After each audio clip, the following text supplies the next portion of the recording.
بسم اللہ الرحمن الرحیم۔ السلام علیکم ورحمۃ اللہ وبرکاتہ۔ عزیز طلباء، آج آثار السنن کا سبق نمبر 88 ہے، اور اس سبق کے اندر ہم باب المساجد پڑھیں گے، یعنی مسجدوں کے بارے میں جو باب ہے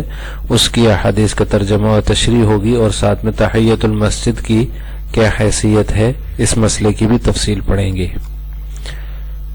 اس باب کے تحت علامہ نووی رحمہ اللہ تعالی نے 12 احادیث ذکر کی ہیں، اور ان میں یہی مسئلہ بیان ہوا ہے مسجدوں کے بارے میں، اور تحیۃ المسجد کی تفصیل ہے۔ تو ہم ان احادیث کا ترجمہ اور تحیۃ المسجد کے مسئلے کی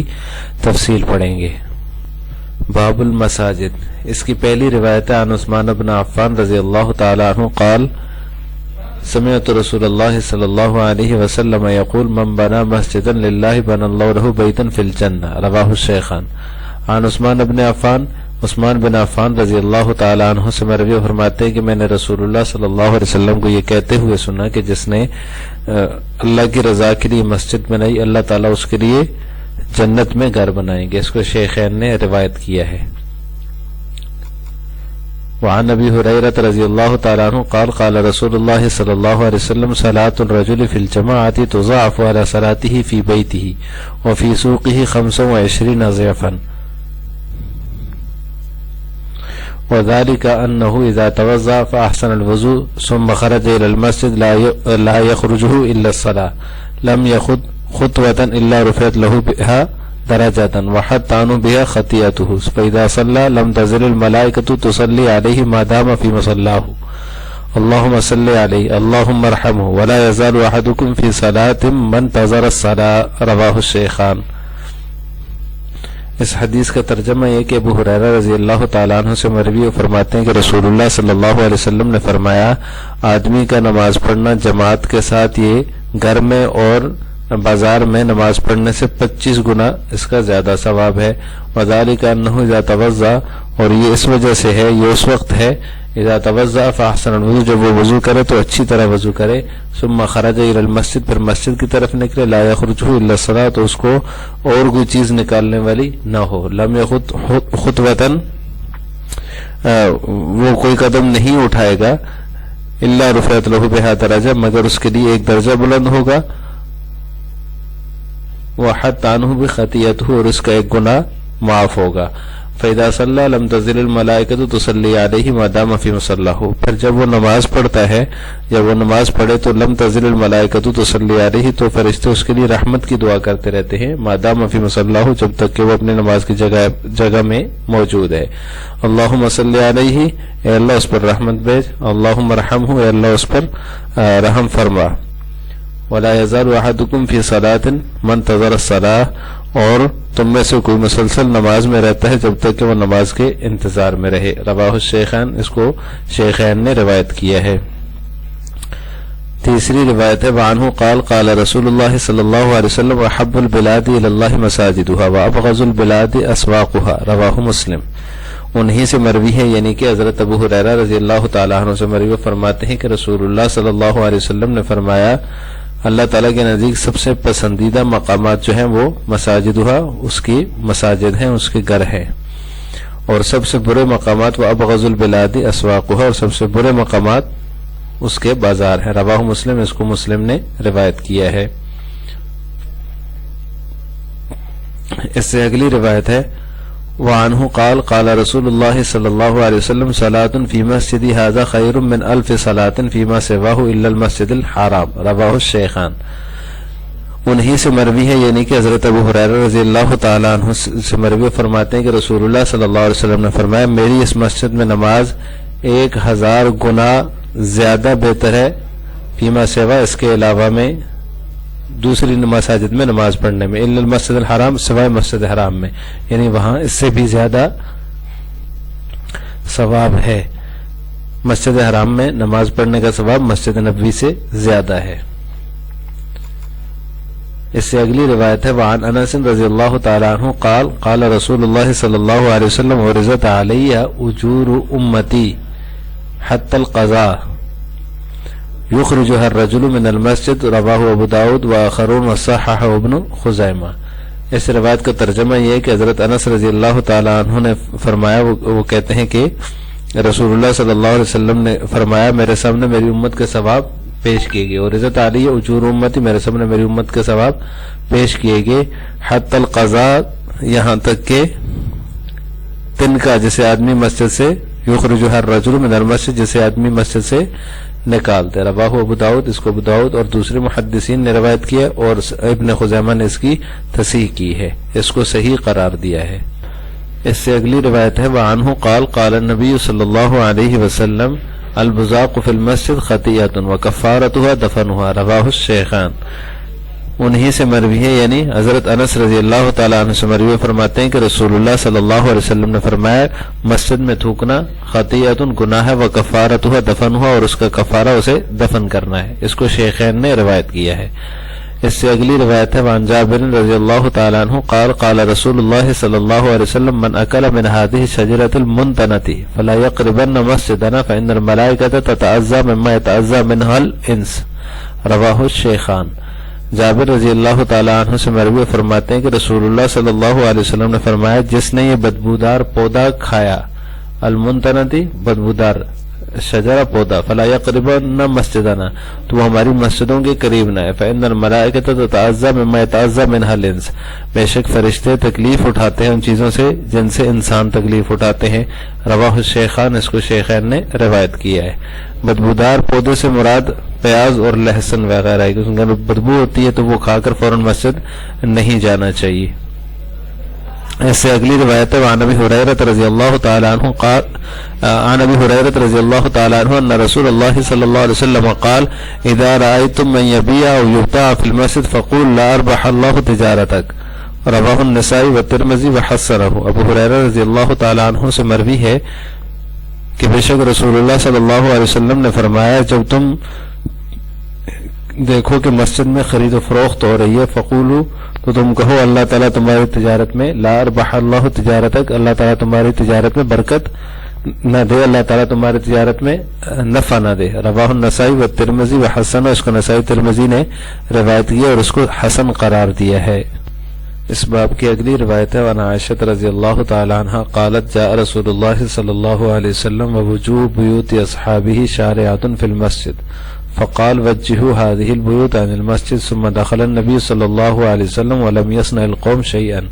رجاء أن ينزل فيهم رخصة فخرج إليهم فقال وجهوا هذه البيوت عن المسجد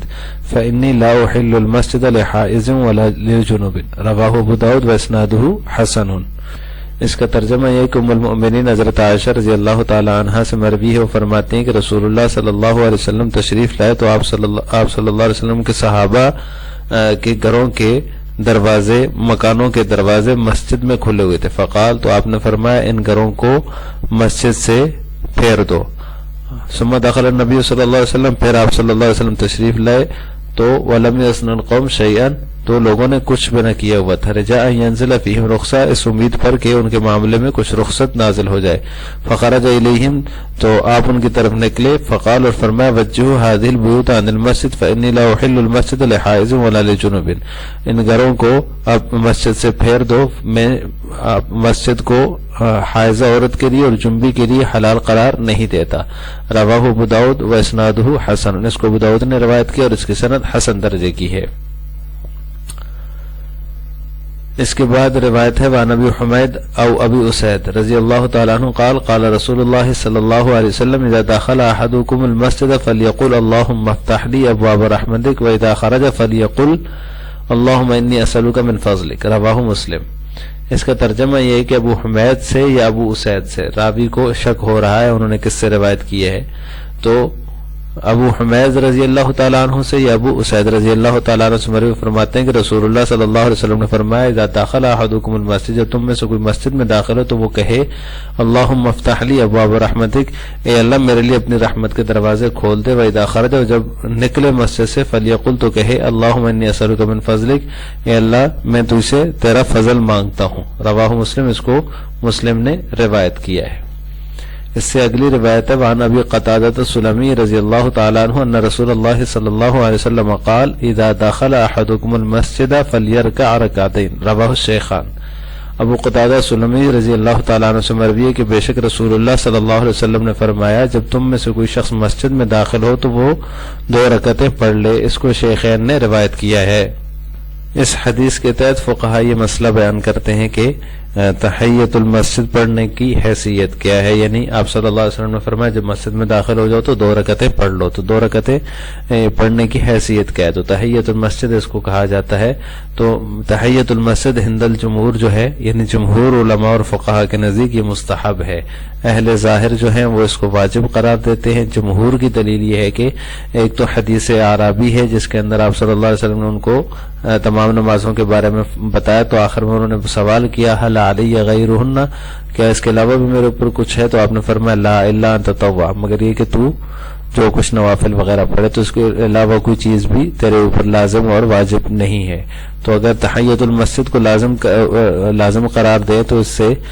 یہاں پر حدیث میں تو یہ ہونا چاہیے تھا کہ تحیت المسجد بھی تجھ کے اوپر واجب ہے، لیکن آپ صلی اللہ علیہ وسلم نے سوائے نوافل کے اور کچھ نہیں فرمایا کہ نوافل کے علاوہ کوئی اور چیز نہیں ہے فرائض کے بعد. تو اس حدیث سے پتہ چلا کہ اگر تحیت المسجد واجب ہوتی تو آپ صلی اللہ علیہ وسلم اس کو بھی اس میں بیان فرماتے. اور دوسری دلیل جو ہے جمہور کی وہ حدیث عبداللہ ابن عمر رضی اللہ تعالیٰ عنہ ہے. وہ حدیث ہے کہ جس کے اندر یہ بیان ہوا ہے کہ ایک مرتبہ ایک شخص جو ہے جمعہ کی نماز میں مسجد میں داخل ہوا جمعہ کی نماز کے لیے اور آگے بڑھتا گیا تو آپ صلی اللہ علیہ وسلم نے اسے فرمایا اجلس فقد ادیتا، بیٹھ جا تو نے ادا کر لی، پڑھ لی. حالانکہ اس نے ابھی تک تحیت المسجد نہیں پڑھی تھی، پھر بھی آپ صلی اللہ علیہ وسلم نے اس کو فرمایا کہ بیٹھ جاؤ کہ تمہاری ہو گئی ہے. مطلب یہ کہ اگر لازم ہوتی تو آپ صلی اللہ علیہ وسلم اس کو یہ فرماتے کہ پہلے نماز پڑھو پھر بیٹھو. اور بیٹھنے سے پہلے جو ہے احناف کے نزدیک یہ مستحب ہے. اگر مسجد میں پہنچ کے داخل ہوئے بیٹھنے سے پہلے پڑھ لی تو یہ مستحب ہے، لیکن بیٹھنے کے بعد بھی خیال آیا تھوڑی دیر بعد اٹھ کر پڑھ لے تو بھی کوئی حرج نہیں ہے، پڑھ سکتا ہے، جائز ہے. لیکن امام مالک رحمہ اللہ فرماتے ہیں کہ اگر وہ زیادہ دیر بیٹھا پھر اس کو یاد آیا تو پھر اٹھ کر پڑھے گا تو وہ مستحب نہیں ہوگی. اس کا استحباب جو ہے طویل جو ہے وہ جلوس سے ختم ہو جاتا ہے. اس باب کی آخری روایت ہے وعن ابی ہریرہ رضی اللہ تعالی عنہ قال خرج رجل بعدما اذن المؤذن فقال اما هذا فقد عصى ابا القاسم صلی اللہ علیہ وسلم ثم قال امرنا رسول اللہ صلی اللہ علیہ وسلم اذا كنتم في المسجد فنودي بالصلاة فلا يخرج احدكم حتى يصلي رواه احمد وقال الحیثمی رجاله رجال الصحیح. اس حدیث کا ترجمہ یہ کہ ابو ہریرہ رضی اللہ تعالی عنہ فرماتے ہیں کہ ایک شخص مسجد سے مؤذن کے اذان کہنے کے بعد نکلا، بعد اما اذن المؤذن فقال، تو ابو ہریرہ رضی اللہ تعالیٰ عنہ نے کہا اما ھذا فقد عصى ابو القاسم، بہرحال اس شخص نے ابو القاسم صلی اللہ علیہ وسلم کی نافرمانی کی. ثم قال، پھر فرمایا امرنا رسول اللہ صلی اللہ علیہ وسلم، ہمیں رسول اللہ صلی اللہ علیہ وسلم نے حکم دیا اذا کنتم فی المسجد فنودی بالصلاة، جب تم مسجد میں ہو اور اذان کہہ دی جائے فلا یخرج احدکم حتی یصلی، تو نماز پڑھے بغیر تم میں سے کوئی باہر نہ جائے. رواہ احمد، اس کو احمد نے امام احمد بن حنبل نے روایت کیا. وقال الحیثمی رجالہ رجال الصحیح، امام حیثمی فرماتے ہیں کہ اس کے رجال جو ہیں صحیح کے رجال ہیں. آج کے سبق کا خلاصہ یہ ہے کہ ہم نے آج کے سبق میں باب المساجد کے تحت مذکور 12 احادیث کا ترجمہ و تشریح اور ایک فقہی مسئلے کی تفصیل پڑھی ہے کہ تحیت المسجد جو ہے اس کی حیثیت کیا ہے. جمہور علماء اور فقہا کے نزدیک یہ مستحب ہے اور اہل ظاہر کے نزدیک واجب ہے. آخر میں آپ سے سوال ہے. پہلا سوال یہ کہ تحیت المسجد پڑھنا واجب ہے یا نہیں، اس کا جواب آپ نے کمنٹ باکس میں دینا ہے. نمبر 2، بیٹھنے سے پہلے تحیت المسجد پڑھنا احناف کے ہاں مستحب ہے یا نہیں، اس کا جواب بھی آپ نے کمنٹ باکس میں دینا ہے. السلام علیکم ورحمۃ اللہ وبرکاتہ.